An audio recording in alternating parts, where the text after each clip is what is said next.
Kita jumpa lagi dalam mata kuliah fotografi ya hari ini. Gimana kabarnya? Dalam sains itu cahaya itu adalah hal yang sangat penting. Bahkan dalam komunikasi seperti yang diungkapkan oleh Harold Laswell, tidak ada komunikasi itu yang tidak punya media, punya saluran. Paling tidak saluran cahaya, ya. Jadi apakah komunikasi langsung itu tidak memerlukan media, Pak? Dulu kita sering berpikir seperti itu kan. Tapi sebenarnya komunikasi langsung itu juga ada medianya. Cahaya. Bayangkan kalau di sini tidak ada cahaya. Nah, dalam sains cahaya itu juga mendapat tempat yang luar biasa. Ya. Bahkan kecepatan maksimal itu ukurannya apa? Cahaya. Nah, dalam hal fotografi, cahaya ini juga menjadi elemen utama yang sangat menentukan hasil dari sebuah fotografi. Ya. Orang yang pintar, orang yang cakap dalam mengatur cahaya, maka itulah yang akan menjadi fotografer yang mumpuni. Orang yang bisa mengendalikan cahaya itu adalah orang-orang yang paling mumpuni dalam fotografi. Karena prinsipnya kamera itu bagaimana kita mengendalikan cahaya di kamera itu. Nah, itulah yang kemudian dikenal dengan segitiga exposure, ya, yang menjadi dasar dari fotografi itu sendiri. Oke, sebelum kita masuk ke teknik dasar ini, sebagai mahasiswi dan mahasiswa Winsuska Riau, kira-kira apa yang Anda ketahui tentang cahaya dalam Islam itu sendiri? Apa yang Anda ketahui selama ini? Bagaimana Islam, cahaya itu dalam perspektif Islam?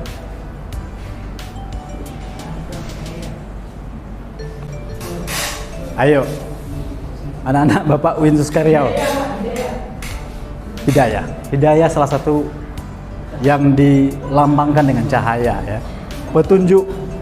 Apalagi?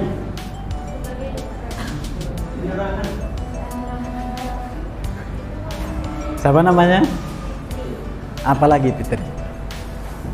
Bapak kadang itulah. Selalu tukar-tukar. Hidayah, petunjuk. Itu dianalogikan dengan cahaya dalam Islam. Ilmu. Betul. Ilmu itu cahaya dalam Islam. Keberkahan. Tapi satu hal yang paling luar biasa. Anda tahu enggak salah satu nama Allah itu sendiri? Apa? Al-Nur. Sang pembawa cahaya. Ya. Jadi ketika sains menemukan bagaimana peran cahaya, ya, ketika fotografi menemukan betapa kamera itu adalah ilmu pengendali cahaya, Islam itu dari awal-awalnya sudah menempatkan cahaya ini dalam posisi tersendiri. Bahkan nama Allah itu salah satunya ada Al-An-Nur. Yang masih berpikir bahwa ilmu itu Islam, ilmu itu ilmu, tidak bisa sebagai anak Winsuska Riau, kita harus membuang mindset itu, ya. Jangan lagi mendikotomikan antara ilmu dengan Islam itu, dengan agama itu. Tapi bagaimana kita mengintegrasikan sebenarnya apa yang ada, penemuan-penemuan yang ada saat ini di Islam itu sudah lama ditemukan, sudah lama ada. Nah, dalam konteks fotografi salah satunya cahaya itu. Iman itu dipandang sebagai cahaya, ya kan? Nah, begitulah Islam menempatkan cahaya, sebagaimana sains juga, ternyata sains juga mengakui hal itu belakangan, ya. Cahaya menjadi sesuatu yang sangat penting dalam fotografi, dalam videografi juga. Dalam Islam sendiri, cahaya itu juga banyak disebut dalam ayat-ayat Al-Quran, antara lain dalam surat An-Nur ayat 35. Itu mengatakan Allah adalah cahaya langit dan bumi, ya. Begitu.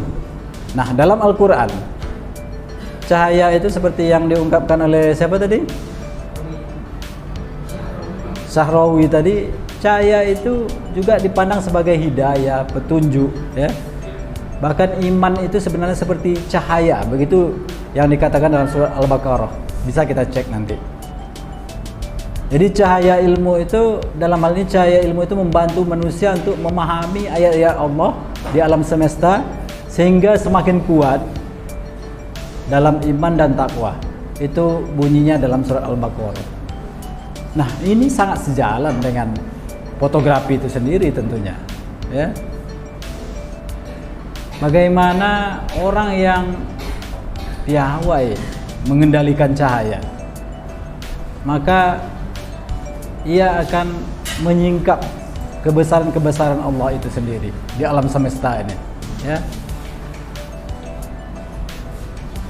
Orang tahu bagaimana pemandangan di Danau Meninjau itu hebat, ya, sehingga orang bersyukur ketika Anda menguasai fotografi, ya kan? Orang tahu bagaimana cantiknya ciptaan Allah ketika Anda memoto seorang gadis, bagaimana sempurnanya ciptaan Allah ketika Anda menguasai fotografi itu, ya.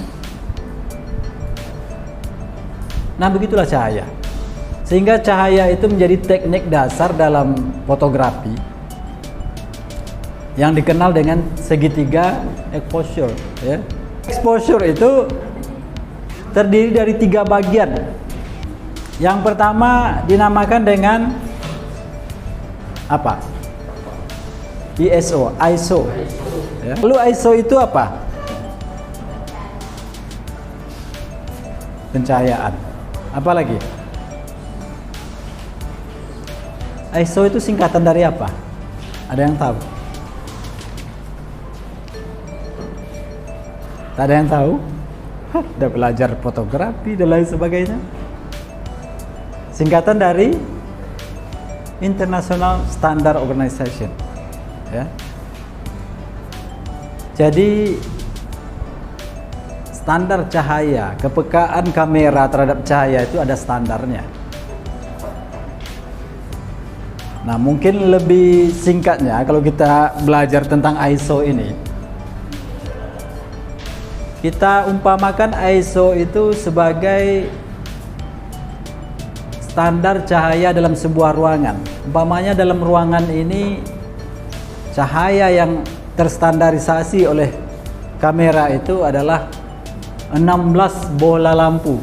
Kalau ini berapa ini? 1, 2, 3, 4, 8, ya.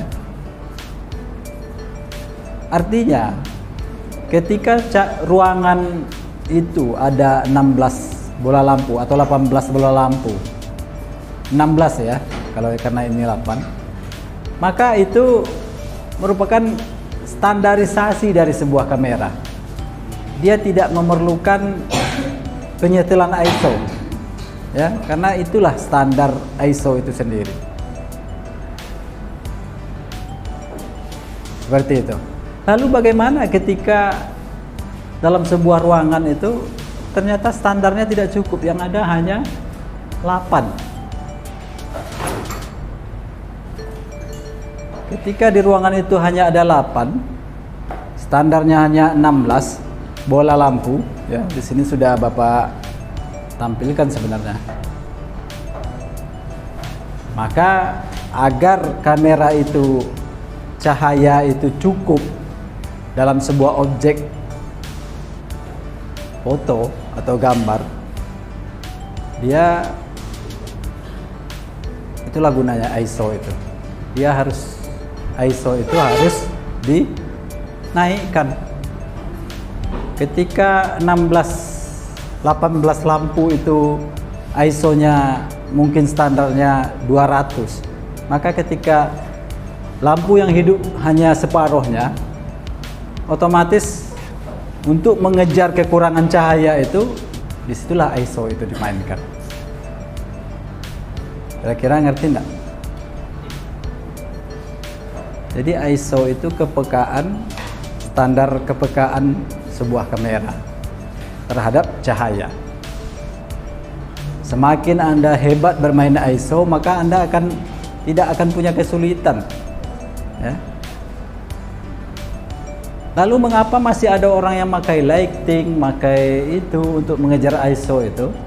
Karena kalau kita mainkan standar ISO di kamera aja, itu ada punya dampak. Umpamanya seperti halnya mana botol air tadi. Botol air, ya. Mungkin ini penjelasan awam ya, tapi ini harus paling sederhana yang bisa. Standar kamera, standar ISO itu segaris ini, umpamanya, ya kan? Yang ada masih kurang, tidak sampai terstandar. Bagaimana caranya agar air ini sampai ukuran standarnya? Tentu kita masukkan benda-benda lain bisa, ya kan? Entah batu. Semakin Anda masukkan batu atau kerikil, maka air ini akan mendekati standar.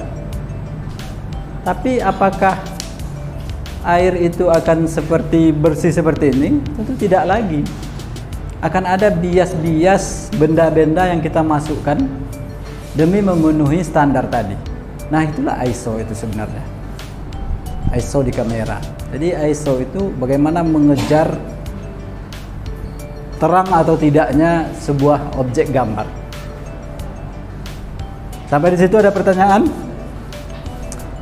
Nah, ketika ISO itu mencukupi 18 lampu, ya, maka ISO bisa kita pakai di level aman, di level 200 atau itu ISO standar sebenarnya. Otomatis kan kamera itu biasanya dia stabil di angka 200 itu ISO-nya. Tapi ketika di sebuah ruangan atau di sebuah lokasi pengambilan gambar itu agak redup, mendung, atau tidak ada cahaya, ya, ukurannya hanya separuh dari standar itu, maka kita naikkan ISO-nya menjadi 400. Lalu bagaimana pula ketika hari sudah mulai malam, cahaya sudah sangat terbatas dan hanya seukuran 4 bohlam lampu, ya kan, tentu sekian lagi, ya, maka ISO-nya tentu akan lebih tinggi lagi, ya. Kalau kamera yang Canon itu 800 itu masih bisa, ISO itu masih bisa ditingkatkan menjadi 800. Tapi ketika dia sudah di atas 800 itu biasnya akan semakin terlihat. Biasanya ada bias-bias warna putih di gambar tersebut, ya, itu. Ketika tinggal 2 lampu lagi, umpamanya hari semakin gelap, matahari sudah makin terbenam, ya, cahaya sudah makin terbatas, maka agar memenuhi standar tadi, maka ISO itu bisa kita setel menjadi 600 umpamanya kan, atau 1600. Nah, makin tingginya kualitas ISO itu sebenarnya ditentukan oleh kameranya juga, ya. Kalau dia sudah 1, akhirnya sudah remang kali kan, bisa enggak kita mau ngambil foto juga di situ, ada objek yang mau diambil hari malam, terbatas cahayanya, bisa enggak diambil? Bisa. Setelah lagi ISO-nya menjadi 3200. Intinya apa? Semakin terbatas, semakin sedikit cahaya, ISO itu semakin tinggi. Ketika cahaya semakin banyak, maka ISO itu semakin. Kira-kira paham nggak tentang ISO? Jadi itu penjelasan paling sederhana mungkin, ya kan, tentang ISO dalam kamera. Bagaimana menyetelnya di kamera, Pak? Cara agar menyetel itu ke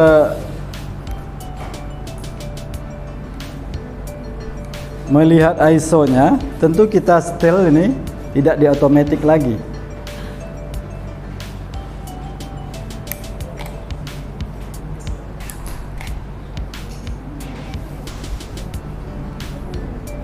Ini adalah segitiga exposure, ya, bisa kita lihat di sini. Ini masih otomatis ini.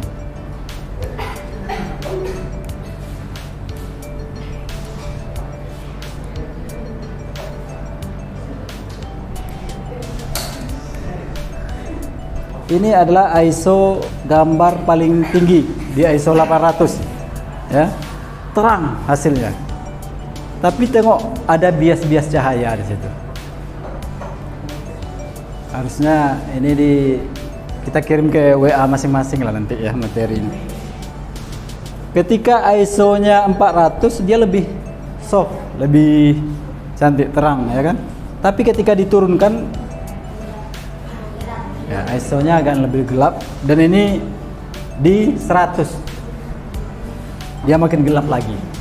Nah, itulah ISO. ISO itu untuk, intinya ISO itu untuk penyetelan terang dan gelapnya sebuah gambar. Lalu bagaimana dengan gambar yang bergerak, Pak? Ya? Bagaimana menampilkan gambar, umpamanya kipas itu yang sedang berputar sekarang bergerak kan? Bisa tidak ditampilkan dalam sebuah foto? Bisa. Apa yang dimainkan? Shutter speed. Kemampuan kamera dalam men-shotnya. Ada yang shutter speed itu. Nah, ini bisa kita, kemampuan seperti itu bisa kita setel menjadi sangat cepat. Nah, ini lumayan, ini makin lambat. Nah, artinya shutter speednya sudah di setel lebih lambat. Gunanya untuk apa? Untuk menangkap objek yang sedang bergerak. Kalau kita nonton MotoGP, bagaimana Marquez yang sedang menikung dengan kecepatan 3200 tapi bisa ditangkap dengan detil oleh kamera. Apa yang bermain di situ? Shutter speednya, ya kan? Ketika kita lewat di air terjun ke Sumbar itu apa? Lembah Hanai umpamanya.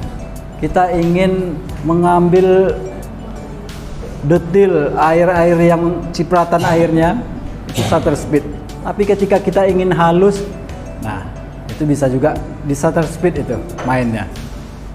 Karena waktunya sudah, Anda sudah lapar juga, ya.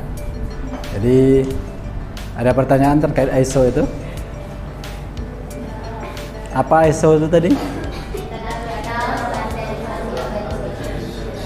Gunanya untuk apa? Dalam sebuah objek gambar. Oke. Sekian pembahasan kita. Kita tutup dengan membaca hamdalah.